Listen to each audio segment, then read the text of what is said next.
Hi friends, എൻ്റെ പുതിയ വീഡിയോയിലേക്ക് എല്ലാവർക്കും സ്വാഗതം. നമുക്കിന്ന് കുറച്ച് മധുരമായാലോ. നമുക്കിന്ന് രസമലായി എങ്ങനെയാണ് ഉണ്ടാക്കുന്നതെന്ന് നോക്കാം. ഇതെൻ്റെ ഒരു എക്സ്പെരിമെൻ്റാണ്. ഞാൻ ആദ്യമായിട്ട് ഉണ്ടാക്കുകയാണ്. എന്തെങ്കിലും തെറ്റുണ്ടെങ്കിൽ എല്ലാവരും ക്ഷമിക്കുക. ആദ്യം നമുക്കിതിന് എന്തൊക്കെയാണ് ആവശ്യമെന്ന് നോക്കാം. ഞാനിവിടെ കുറച്ച് പനീർ എടുത്തിട്ടുണ്ട്. വീട്ടിലുണ്ടാക്കിയ പനീറാണ്. ഇതിൻ്റെ ഡിസ്ക്രിപ്ഷനിൽ ഇതിൻ്റെ റെസിപ്പി ലിങ്ക് ഞാൻ കൊടുത്തേക്കാം. അതുപോലെ തന്നെ കുറച്ച് കാഷ്യൂ എടുത്തിട്ടുണ്ട്, പിന്നെ ഗ്രേറ്റ് ചെയ്ത കാഷ്യൂ, പിന്നെ കുറച്ച് 2 ടീസ്പൂൺ കോൺഫ്ലവറിന് പകരമായിട്ട് നിങ്ങൾക്ക് റവ, മൈദ ഒക്കെ യൂസ് ചെയ്യാം, നല്ലതായിരിക്കും. നമ്മുടെ കോൺഫ്ലവർ കുറച്ചായിട്ട് ആഡ് ചെയ്ത് നല്ലോണം മിക്സ് ചെയ്തെടുക്കുക.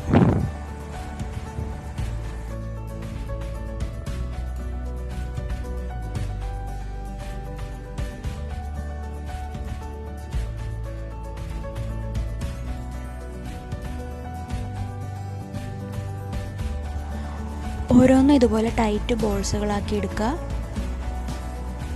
നല്ല ടൈറ്റാക്കി എടുക്കുക, പൊട്ടിപ്പോവാതെ. അത് കഴിഞ്ഞ് ഇതുപോലെ പ്രസ് ചെയ്തെടുക്കുക. ഈ ഒരു ഷേപ്പിലാക്കി എടുക്കുക. അതുപോലെ ഓരോന്ന് ചെയ്തെടുക്കുക.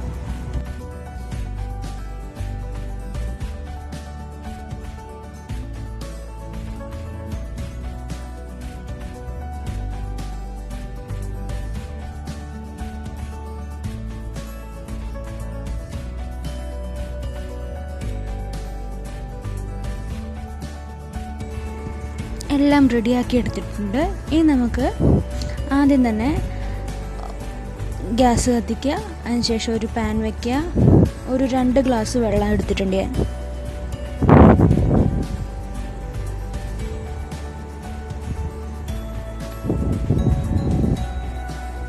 അതിലോട്ട് ഒരു 2 ടീസ്പൂൺ 2-3 ടീസ്പൂൺ പഞ്ചസാര ആഡ് ചെയ്യുക.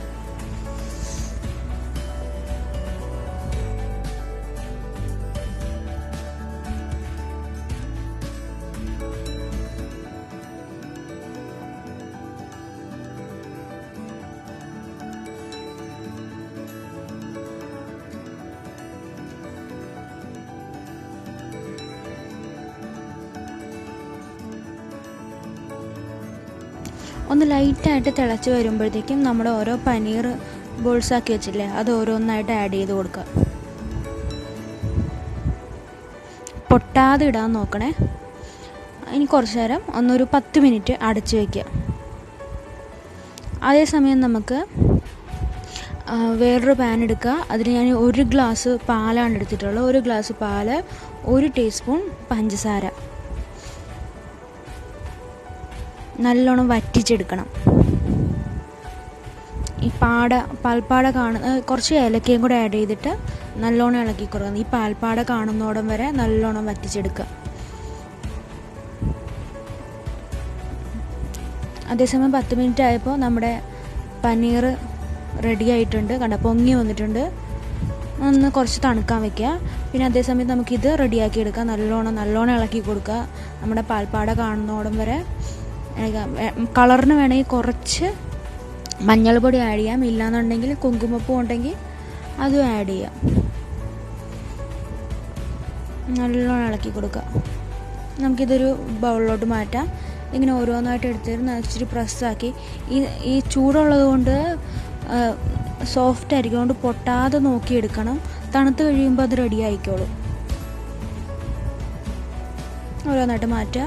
നമ്മുടെ പാലിൽ കുറച്ച് കാഷ്യൂ ഗ്രേറ്റ് ചെയ്ത് ഞാൻ ആഡ് ചെയ്യുന്നുണ്ട്. നല്ലോണം ഇളക്കി കൊടുക്കുക. പാട വരുന്നോടെ നല്ലോണം വറ്റിച്ചെടുക്കുക. ഉണ്ടോ, കളർ ചേഞ്ച് ആയിട്ട് വരുന്നുണ്ട്. നല്ലോണം വറ്റിച്ച് കൊടുക്കുക. ഉണ്ടോ, ഏകദേശം ആയിട്ടുണ്ട്. അതുപോലെ കുറച്ച് വറ്റിച്ചെടുത്താൽ മതി. ഇനി നമുക്ക് നമ്മുടെ പനീർസ് സർവിങ് ബോൾസിലോട്ട് മാറ്റിയിട്ട് കുറച്ച് പാലായിട്ട് ആഡ് ചെയ്ത് കൊടുക്കാം.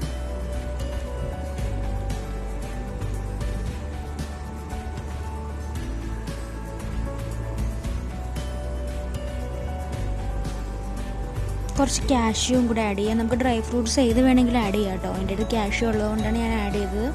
നിങ്ങൾക്ക് പിസ്ത, ബദാം എല്ലാം ആഡ് ചെയ്ത് കൊടുക്കുക. ഇങ്ങനെ കുറച്ച് ആഡ് ചെയ്ത് കൊടുക്കാം. ഇനിയിപ്പോൾ ഇതൊരു 2.5-3 മണിക്കൂർ റെസ്റ്റ് ചെയ്യാനായിട്ട് വെക്കാം.